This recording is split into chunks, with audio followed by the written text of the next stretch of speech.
يريد الله ليبين لكم ويهديكم سنن الذين من قبلكم ويتوب عليكم والله عليم حكيم.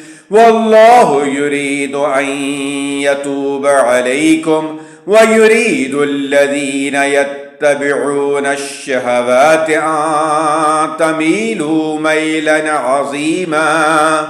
يريد الله أن يخفف عنكم وخلق الإنسان ضعيفا. يا أيها الذين آمنوا لا تأكلوا أموالكم بينكم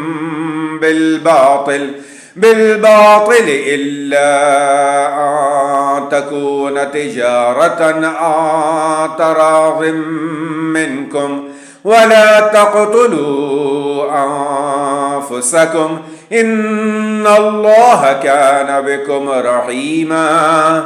ومن يفعل ذلك عدوانا وظلما فسوف نصليه نارا وكان ذلك على الله يسيرا. تجتنبوا كبائر ما تنهون عنه نكفر عنكم سيئاتكم وندخلكم مدخلا كريما.